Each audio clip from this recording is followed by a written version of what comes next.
Nah, kita akan melihat Bapak Ibu, bagian yang berikut yaitu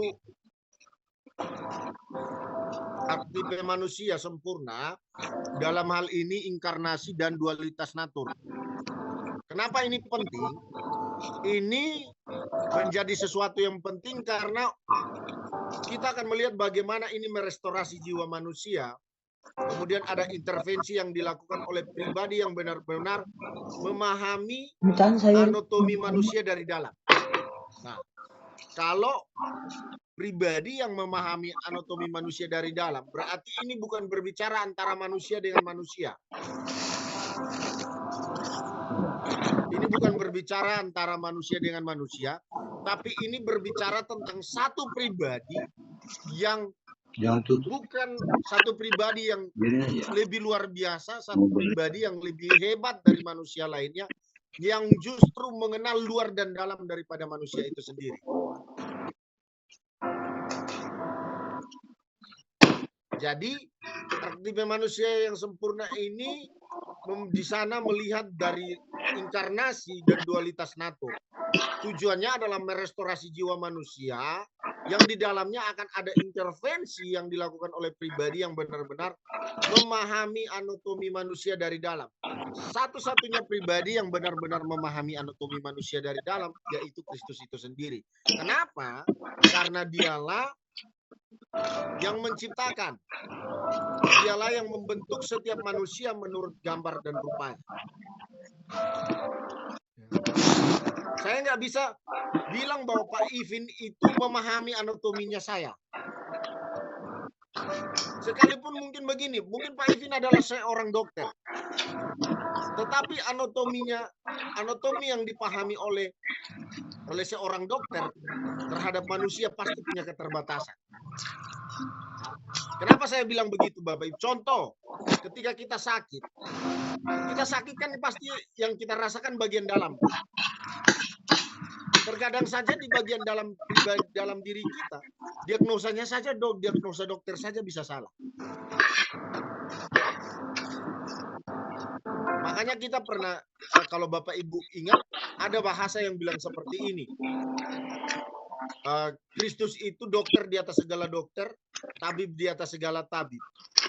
Nah, kenapa bahasa itu bisa muncul, Bapak Ibu? Karena pribadi Kristuslah satu-satunya yang mengetahui seluruh kehidupan kita, luar dan dalam. Kenapa? Karena dia yang membentuk, dia yang merancang seluruh organ tubuh kita, baik yang di dalam maupun di luar. Jadi dikatakan di sana, kalau Bapak Ibu perhatikan, pribadi ini ngomongnya ini bukan ngomong tentang manusia, karena di sini huruf P-nya besar. Berarti ini menuju kepada Sang Pencipta itu sendiri, pribadi Kristus itu. Karena pribadi Kristus adalah pribadi yang benar-benar memahami anatomi manusia dari dalam.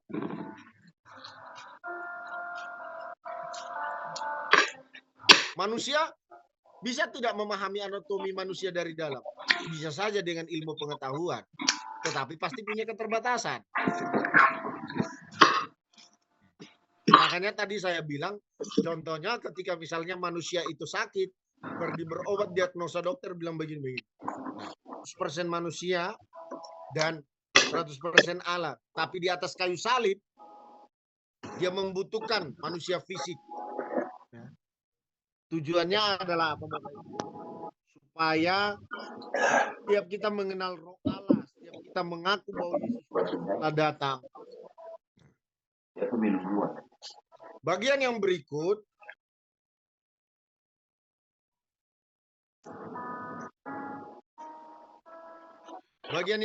yaitu profil diagnostik Sang Pemuli.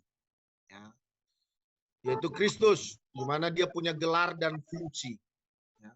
Gelar dan fungsi Kristus. Nah.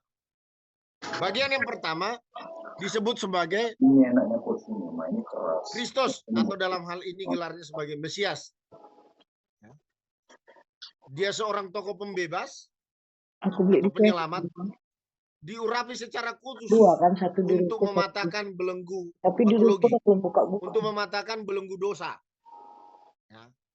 Jadi gelar daripada Tuhan yang kita sembah yang pertama itu disebut sebagai Mesias.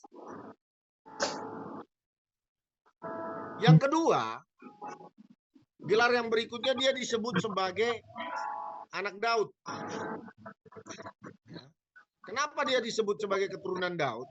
Karena merupakan pemegang otoritas struktural. Daud ini dikenal sebagai raja bangsa Israel. Bagian yang pertama disebut sebagai substitusi. Substitusi ini atau vicarius ini menjelaskan bahwa Kristus menanggung hukuman sebagai pengganti yang sehat bagi kejiwaan manusia yang sakit. Kok bisa kejiwaan manusia yang sakit? Ya sakit karena dosa yang ada pada diri. Sakit karena dosa yang manusia terima. Jadi dikatakan Kristus menanggung hukuman sebagai pengganti yang sehat bagi kejiwaan manusia yang sakit. Artinya ngomong di sini bahwa Kristus menggantikan setiap kita yang berdosa, yang seharusnya kitalah yang disalib.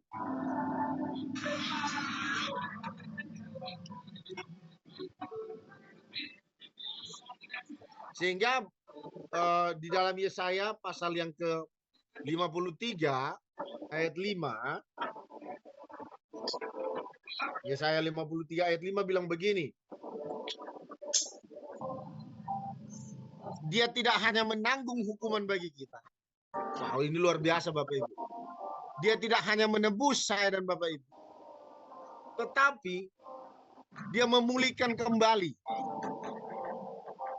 Memulihkan kembali hubungan yang semula dibangun dia bersama dengan manusia di Taman Eden.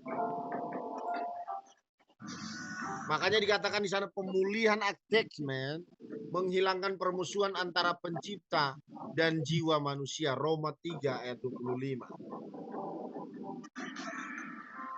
Roma pasal yang ketiga ayatnya yang ke-25. Seluruh hidup kita itu menjadi damai. Kenapa? Karena kita menyadari hal ini tadi Bapak Ibu. Menyadari Kristus sudah mati, dia menebus kita, dia mendamaikan hubungan kita dengan Bapa di sorga. Waktu kita berdoa, Tuhan berkati aku, dia memberkati. Tuhan jadikan aku berkat, dia mampukan kita untuk jadikan kita berkat. Walaupun mungkin tinggal 50.000 di dompet, tapi kadang kita bisa dipimpin oleh Roh Tuhan untuk bisa memberkati.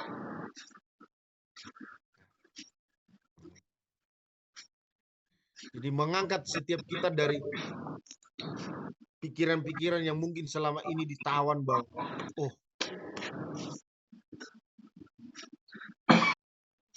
validasi historis, intervensi ilahi, fakta daripada kebangkitan yang terjadi. Ada dua teori di sini Bapak Ibu.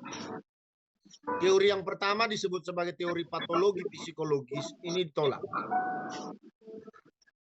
Kemudian teori yang berikut ada namanya fakta teologis atau historis berdasarkan sejarah, ini valid.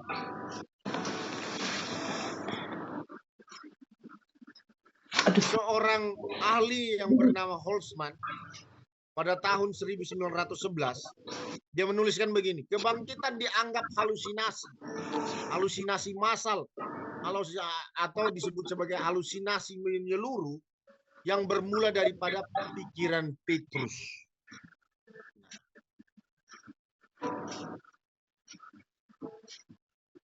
Tetapi kalau fakta teologis berdasarkan sejarah disebutkan bahwa kubur kosong disaksikan oleh 4 Injil secara empiris.